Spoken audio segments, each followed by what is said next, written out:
Good morning student. आज हम हिंदी का चैप्टर नंबर 14 गोपी पढ़ेंगे। यह एक कहानी है। इस कहानी में परिश्रम की महत्वता, सहयोग और मानवता जैसे नैतिक गुणों के बारे में बताया है। तो चलिए हम शुरू करते हैं कहानी गोपी। इस कहानी की लेखक सावित्री परिमार हैं। बच्चों, यह कहानी एक शिक्षिका और छात्र की कहानी है। इस कहानी में एक शिल्पा नाम की शिक्षिका हैं जो कि लंबी यात्रा से घर लौटी हैं और घर लौटते ही पड़ोसन कांता ने उन्हें घर की चाबी के साथ साथ डाक भी दिए। डाक मतलब पत्र, है ना। तो बहुत सारे पत्र भी दिए। शिल्पा धूप में कुर्सी लगाकर डाक लेकर बैठ गई और शांति से पत्रों को पढ़ने लगी। और उन पत्रों में एक गुलाबी कलर का लिफाफा भी था। जैसे ही शिल्पा की नज़र उस लिफाफे पर गई, उसने उस लिफाफे को उठाया और उसे खोला। उसमें एक साधारण कॉपी के कागज़ में एक खत लिखा हुआ था और वह खत उनके एक छात्र का था जिसका नाम था गोपी। वह जैसे ही खत को पढ़ने लगी, उन्हें विद्यालय के समय की सारी बातें याद आने लगीं। वो उन यादों में खो गईं कि जब वो स्कूल में पढ़ाती थीं तो एक गोपी नाम का लड़का था जो कि कक्षा में सबसे पिछले कोने वाली सीट पर बैठता था और वह हमेशा वो टायर वाली, रबड़ के टायर वाली चप्पलें पहनता था। और उसकी जो स्कूल की ड्रेस थी ना, वो सफ़ेद कलर की जगह इतनी गंदी दिखती थी कि उसका कलर ही समझ नहीं आता था। बिना धुले, बिना प्रेस करे एकदम पीली इस और गुड़ी मुड़ी ऐसी रहती थी। और खाकी कलर के जो उसका पैंट था, उसका हाल भी वही था। तो मतलब वो बिल्कुल भी अच्छे से स्कूल नहीं आता था। ना बालों में ढंग से तेल लगाता था, ना कंघी करता था, ना उसके नाखून की सफाई होती थी। बहुत ही गंदा टाइप का दिखता था वो। तो उनकी जो शिक्षिका थी शिल्पा, वह उसे समझाया करती थी कि बेटा ऐसे स्कूल नहीं आते, स्कूल में तरीके से आया करो, अच्छे कपड़े पहनकर आया करो, कंघी करके आया करो। पर ये सब बातों का उसके ऊपर कोई भी असर नहीं होता था। वह ना तो उनको कभी कोई जवाब देता था और ना ही वो अपने आप में कभी कोई सुधार करता था। तो यह देखकर वो शिल्पा मैडम थी, उन्हें उसके ऊपर कभी कभी बहुत गुस्सा आता था और वो गुस्से में कभी कभी उसे क्लास से बाहर निकाल देती थी, कभी कक्षा में सबके सामने उसकी इंसल्ट करती थी। पर गोपी कभी भी उनको किसी भी बात का जवाब नहीं देता था और चुपचाप नीचे सिर कर कर उनकी बातों को सुनता रहता था। फिर गोपी कुछ दिनों से देर से स्कूल आने लगा। वह प्रार्थना में खड़े होने का तो प्रश्न ही नहीं उठता था, क्योंकि उसे कभी कभार वो मैडम प्रार्थना में भी उसे डांट देती थी, इसलिए वह देर से स्कूल आने लगा। और फिर जब क्योंकि वो 12वीं क्लास लेती थी शिल्पा मैम, उनका पहला पीरियड रहता था जिसमें अटेंडेंस होती थी। तो वो उनकी हाज़िरी लगने के बाद भी, अटेंडेंस लगने के बाद ही कक्षा में आता था। तो कुछ दिन तक तो ऐसे ही चलता रहा। फिर मैडम ने सोचा ऐसे चलेगा तो ये फिर इसकी अटेंडेंस नहीं लगेगी तो ये परीक्षा में कैसे बैठ पाएगा। तो उन्होंने इसके लिए भी एक तरकीब निकाली। उन्होंने सोचा कि अब मैं पहले पढ़ाया करूँगी बच्चों को और बाद में अटेंडेंस लिया करूँगी, तो ऐसे में उसकी अटेंडेंस भी लग जाएगी। पर फिर उन्होंने सोचा कि ऐसा कब तक होगा। पर फिर उन्होंने फिर भी ऐसे ही किया कि अब गोपी नहीं आ रहा था स्कूल तो क्या करे, कुछ तो किया जाए। और कुछ दिन ऐसा ही चलता रहा। एक बार अचानक से उन्हें ऐसा लगा कि पिछले 8 दिनों से वह विद्यालय नहीं आया है। यह एक नई बात थी, क्योंकि ऐसा कभी नहीं हुआ। वह हमेशा आता तो था, भले वो लेट आए लेकिन वो आता ज़रूर था स्कूल। तो उन्हें लगा कि ना तो उसने कोई अर्जी मतलब कोई एप्लीकेशन भी नहीं दिया, कहीं बीमार तो नहीं पड़ गया है। शिल्पा मैम को उसकी चिंता होने लगी। फिर एक दिन सोमवार को जैसे ही उन्होंने उसकी कुर्सी पर देखा, उसकी बेंच पे देखा, तो वह उसे वहाँ पे सही सलामत बैठा हुआ पाया। तो उसे देखते ही जो शिल्पा मैम थी, उनको बहुत तेज़ गुस्सा आया और उन्होंने गुस्से में वो हाज़िरी ले रही थी, मतलब अटेंडेंस ले रही थी, और उन्होंने हाज़िरी लिए बिना ही उसका नाम लिया और उसे इतने दिन अनुपस्थित रहने का उससे कारण पूछा। पर उसने क्या किया, वह सदैव की तरह ही नीची दृष्टि किए हुए किताब खोलकर बैठा रहा। इसके बाद जैसे ही पीरियड ओवर हो गया तो अब पुस्तकालय का पीरियड आया, तो सारे छात्र चले गए और तब शिल्पा मैम ने उसे कक्षा में ही रोक लिया और उसके ऊपर बहुत ज़ोर से गुस्सा करने लगी। उन्होंने सबसे पहले उसे एक ज़ोरदार थप्पड़ मारा और फिर उससे कहा कि तुम इतने ढीठ भी हो सकते हो, यह तो मैंने अभी जाना।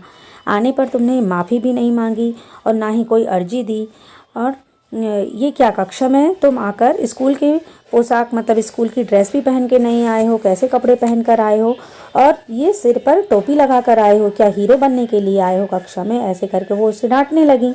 और उन्हें इतना तेज गुस्सा आया कि उन्होंने गुस्से में उसके जो सर पे वो कैप लगाया हुआ था, उस कैप को उन्होंने निकाल दिया और निकाल के खींच दिया, उन्हें गिरा दिया। और जैसे ही शिल्पा मैम ने उसकी कैप खींची तो उन्होंने उसका सिर घुटा हुआ देखा। घुटा हुआ मतलब उसके सिर पर बाल नहीं थे। तो वह थोड़ा सा शांत हुई, और जैसे ही उन्होंने कैप खींचा तो वो जो हमेशा चुप रहने वाला जो गोपी था वो ज़ोर ज़ोर से रोने लगा। तो फिर मैम को उसके ऊपर दया आ गई और उन्होंने बड़े प्यार से उससे पूछा कि बेटा क्या हुआ, तुम ऐसे क्यों रो रहे हो? पूरी बात बताओ गोपी कि क्या हुआ तुमको।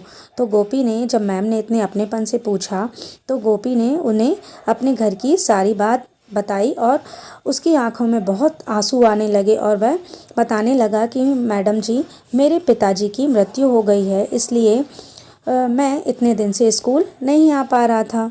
और फिर उसने अपनी मैम को सारी बात बताई कि मैम, मैं बहुत ही गरीब घर का हूँ। मेरे पिता गांव में चिनाई का काम करते थे। चिनाई का काम मतलब घर बनाने का काम करते थे। पिछले 5 वर्षों से वे क्षय रोग से पीड़ित थे। क्षय रोग मतलब टीबी जैसा रोग, टीबी है ना, टीबी के रोग से पीड़ित थे।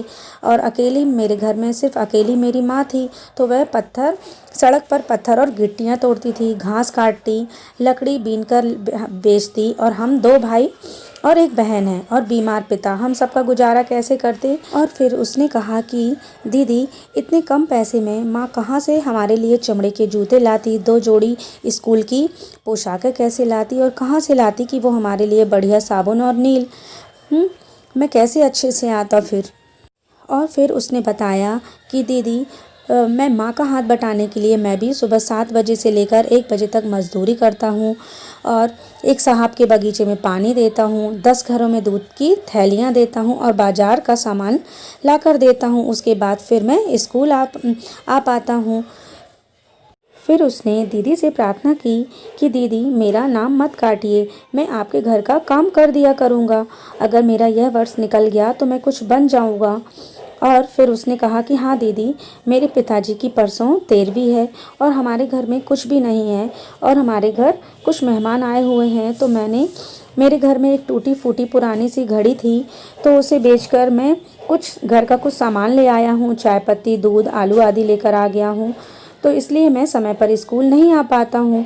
ये सब बातें सुनकर शिल्पा दीदी जो थी उनको बहुत दुख हुआ, और उन्हें अंदर ही अंदर अपने ऊपर गुस्सा आने लगा कि अब मैं इस बच्चे को मैंने इतना बिना उसकी स्थिति समझे उसे इतना बुरा भला कहा, और तो उन्हें बहुत दुख हुआ।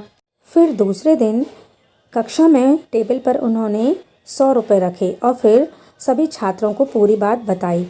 देखते ही देखते जितने भी बालक थे सभी ने अपनी जेब खर्च से वहाँ पैसों का ढेर लगा दिया, और सारे बच्चे भावुक हो गए, और सबने अपनी अपनी तरह से गोपी को बहुत प्यार दिया, सांत्वना दी, और उसे तसल्ली दे रहे थे। गोपी के लिए प्यार का अनमोल खजाना पा गया था गोपी।